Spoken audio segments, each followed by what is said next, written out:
Good morning friends, कैसे हो? चलो, लास्ट लेक्चर में हमने सम नंबर 3 कंप्लीट किया था। अभी आ जाओ सम नंबर 4 पे। ओके, चलो सम नंबर 4 में हमें क्या बोला हुआ है? Express 0.99999 express 0.99999 up to in the form of P by Q। Are you surprised by your answer?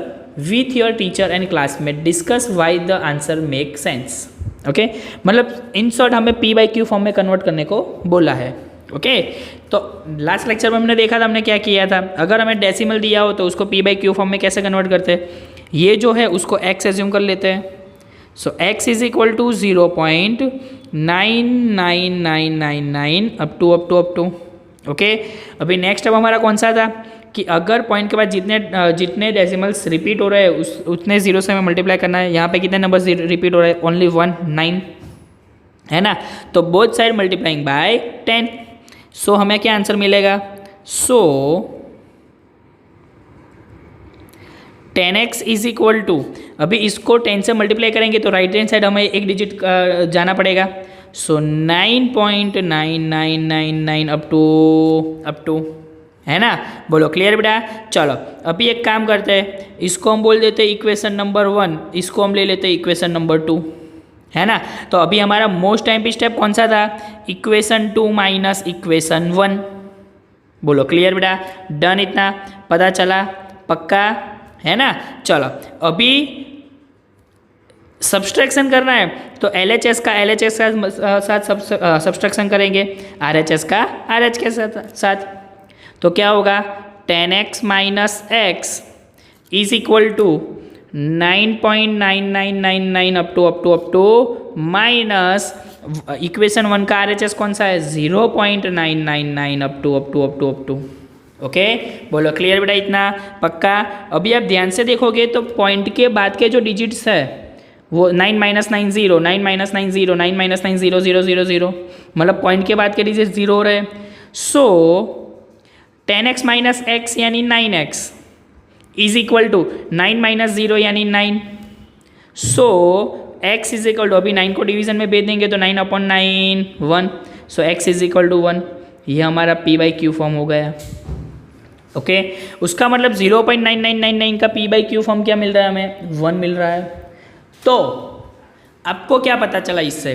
तो आपको पता है बेटा कि अगर कोई भी डिजिट नंबर्स हो जैसे कि 0.999 तो उसको हम अप्रॉक्स 1 बोलते हैं, है ना। उसको हम अप्रॉक्स 1 कहते ही ऑलरेडी। तो यहाँ पे वही है कि अगर 0.999 को हमने P by Q फॉर्म में कन्वर्ट किया तो भी आंसर हमें 1 मिला। बोलो डन बेटा? क्लियर? पता चला? ये पक्का ना? 100%? ओके, चलो तो अभी आ जाओ सम नंबर 6 पे। 5 नेक्स्ट लेक्चर में करते हैं, अभी सम नंबर 6 पे आ जाओ। उसमें हमें क्या बोला हुआ? Look at several examples at the of the rational numbers in the form of P by Q where P and Q are integers with no common factor other than 1 and having terminating decimal representations. Can you guess what property Q must satisfy? Okay, मतलब हमें ऐसे numbers assume करने हैं P by Q में, rational numbers, जिसका जो numerator and denominator है, मतलब कि जो P एंड Q है दोनों का कॉमन फैक्टर 1 होगा, उसके अलावा कोई होना नहीं चाहिए।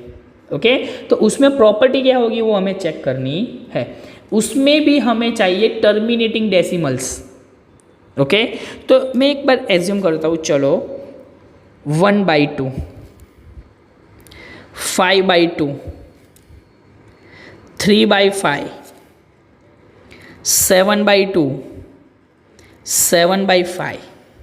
ओके, मैंने ये सब एग्जांपल्स ले लिए जिसमें P by Q फॉर्म तो है ही, और उसके साथ साथ आपको P और Q का कॉमन फैक्टर 1 मिलेगा। देखो फर्स्ट 1 है 1/2, मतलब 1 और 2 का कॉमन फैक्टर 1 हो गया। 5/2 मतलब 5 और 2 का कॉमन फैक्टर क्या होगा? कुछ नहीं, मतलब 1। 3/5 1, 7/2 का कॉमन फैक्टर 1, 7/5 का कॉमन फैक्टर 1। ओके, तो ये P by Q फॉर्म भी है और दोनों का कॉमन फैक्टर 1 भी है। ओके, इतना क्लियर? इतना डन? ओके, चल तो आप ध्यान से देखोगे तो मैंने डिनोमिनेटर में 2 और 5 के अलावा और कोई वैल्यू नहीं रखी हुई है। क्यों? क्योंकि हमें क्वेश्चन में कंपलसरी बोला हुआ है टर्मिनेटिंग डेसिमल रिप्रेजेंटेशन चाहिए। तो बेटा आपको याद रखना है, जब भी हमें डिवीजन में 10, 100, 1000, 10,000 ऐसे नंबर्स मिलेंगे तब ही हम चेक कर पाएंगे कि वो टर्मिनेटिंग डेसिमल है या नहीं। क्यों? क्योंकि आप सपोज करो, चलो 2/10 तो आंसर हो जाता है डायरेक्टली 0.2, तो आपको डायरेक्टली पता चल जाता है। यहाँ पे लॉन्ग डिवीजन करने की आपको ज़रूरत नहीं हो रहती है ना। अगर आप ले लो 7/100 तो आपका क्या आंसर हो जाएगा 0.07, आपको डिवीजन करने की ज़रूरत नहीं होती है ना। अगर मैं आपको बोलता हूँ कि 35/21 करो या तो 19 करो, चलो, तो यहाँ पे डेसिमल ये जो p/q फॉर्म है उसका आप डिवीज़न करोगे तब ही आपको पता चलेगा कि ये टर्मिनेटिंग होगी या नहीं होगी, है ना। लेकिन अगर आपको डिनोमिनेटर में 10, 100, 1000, 10,000 ऐसे टर्म्स मिलते हैं तो आपको लॉन्ग डिवीज़न करने की ज़रूरत नहीं पड़ेगी। बोलो क्लियर? तो आपको 10, 100 अगर ऐसा ना दिया हो तो भी आप चेक कर पाओगे अगर आपके साथ 5 और 2 होगा तब। क्यों?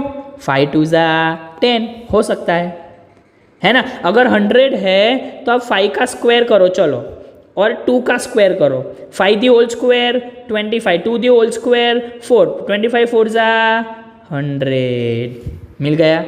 उसका मतलब आपको क्या पता चला बेटा कि अगर आपको डेसिमल में कन्वर्ट करना है, वो टर्मिनेटिंग है या नहीं वो चेक करना है लॉन्ग डिवीजन के अलावा, तो उसके लिए आपको कंपलसरी 10, 100, 1000, 10,000 चाहिए। अगर ये डायरेक्टली नहीं दिया होगा तो 5 और 2 चलेगा। क्यों? क्योंकि 5 और 2 को जितनी भी आप मल्टीप्लाई करोगे आपको 10, 100, 10,000, 10,000 ही मिलेगा। देखो 5 × 2 किया तो 10 मिला, 5 स्क्वायर 2 स्क्वायर किया तो 100 मिला। अगर आप 5/3, 2/3 करोगे तो आपको 1000 मिलेगा।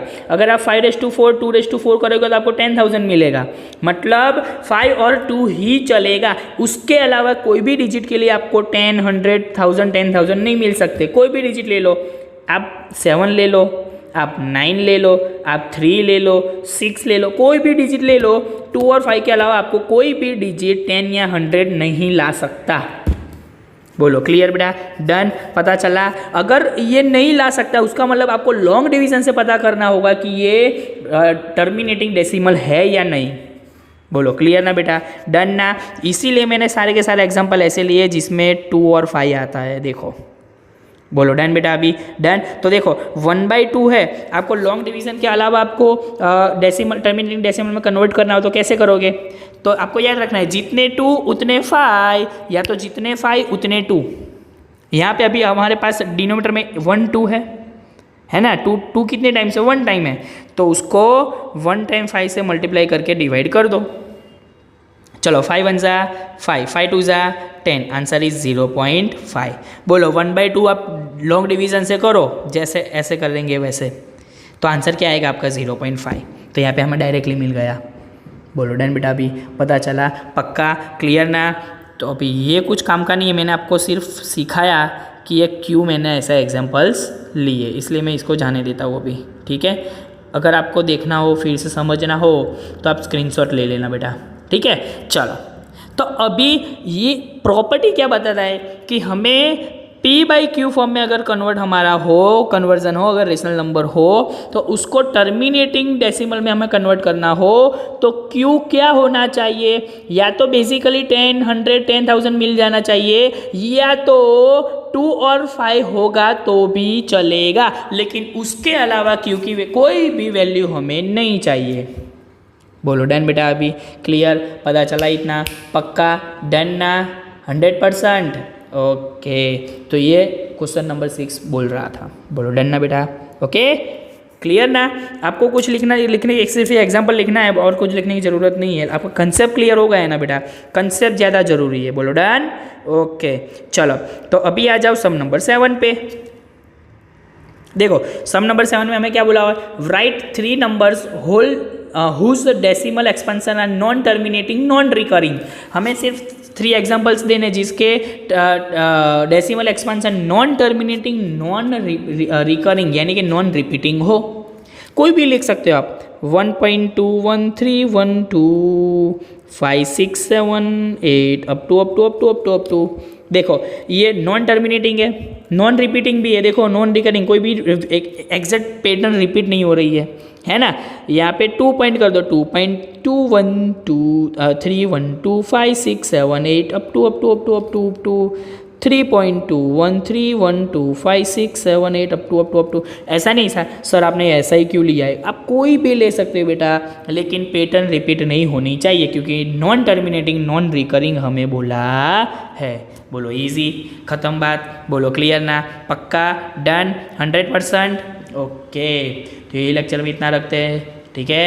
बोलो क्लियर, यहाँ तक पता चला आपको, पक्का ना 100%। Okay, thank you.